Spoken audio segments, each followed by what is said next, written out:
Հարաբերս չեմ հետաքրքրվել, թե ինչ տարբերակներ են գործում եւ ինքս չեմ օգտվում։ Հիմնականում ունեմ մոբայլ բանկինգ հավելվածը եւ օգտվում եմ այդ տարբերակից։ Անվտանգության համար հա լավ է ինքը, բայց չի։ Ուղղակի ավելի շատ ժամանակ է խլում քեզնից այդ գործողություն կատարել, եթե ժամանակ մի քանի վայրկյան էր պետք, հիմա արդեն պետք է դու ավելի երկար ժամանակ տրամադրես տերմինալների համար։ Մարտի 19-ից բանկերում սպասարկվող հաշիվների եւ քարտերի համալրումը հնարավոր է իրականացնել միայն պատշաճ նույնականացման միջոցով, հակառակ դեպքում գործարքը կմերժվի։ Նոր կարգավորման նախաձեռնողը Կենտրոնական բանկն է, ինչ նպատակ է հետապնդում նոր կարգավորումը, գրավոր հարցմանն ի պատասխան կառույցից հետեւյալ պարզաբանումը ստացանք։ Նշված կարգավորումների ներքո ֆինանսական կազմակերպությունը պետք է բացահայտի եւ հավաստիանա, որ գործարք իրականացնող անձի նույնականացման տվյալները, անուն ազգանունը, անձը հաստատող փաստաթղթի տվյալները, հասցեն, հեռախոսահամարը ստույգ են։ Այս առումով ֆինանսական կազմակերպությունների կողմից իրականացվող գործողությունների կատարումը միտված է գործող կարգավորումների պահանջների պահպանմանը։ Այդուհանդերձ, անկախ առկա անվտանգության գործիքներից եւ մեխանիզմներից, նույնականացման, ինչպես նաեւ ֆինանսական այլ գործառնություններ իրականացնելու ժամանակ քաղաքացիները պետք է զգոն լինեն եւ իրենց անձնական տվյալները երբեք չփոխանցեն երրորդ անձանց։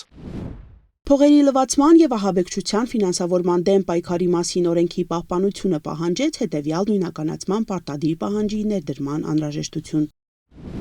Փոխանցողի նույնականացում մեր մոտ երբեք տեղի չի ունեցել, քանի որ տերմինալով փոքրիկ գումարներ են հիմնականում փոխանցումներ իրականացնում։ Ուստի օրենքի ավելի խստացում է գնացել եւ պահանջվում արդեն դեպի բանկային հաշիվների համալրում եւ բանկային քարտերի համալրում նույնականացվի նաեւ տերմինալով փոխանցողի անձը։ Մենք մեր հաճախորդներին այս պահին, որը հասանելի է նաև տերմինալների վրա, մենք նույնականացնում ենք մեր հաճախորդների դրամապանակով։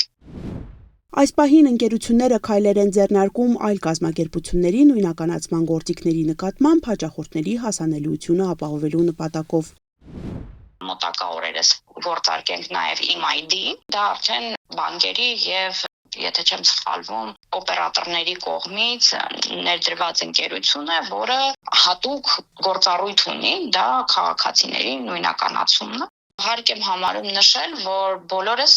ֆինանսական շուկայի մասնակիցներ ենք եւ գտնվում ենք Կենտրոնական բանկի լիցենզավորման շրջանակներում։ Ուստի բոլոր ֆինանսական կազմակերպությունները ունեն փորձ, ունեն հստակ ստանդարտներ, որով պետք է պահպանեն այդ քաղաքացիների տեղեկատվությունը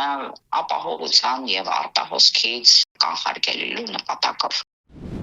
Հավելյալ նույնականացման համար շուրջ 15 վայրկյան ավելի սպառած ժամանակը հնարավորություն է տալիս առավել արդյունավետ վերահսկել գործարքները եւ բարձրացնել ֆինանսական անվտանգության մակարդակը։ Անի Գրիգորյան, Տիգրան Թումանյան, Սյունիք լուրեր։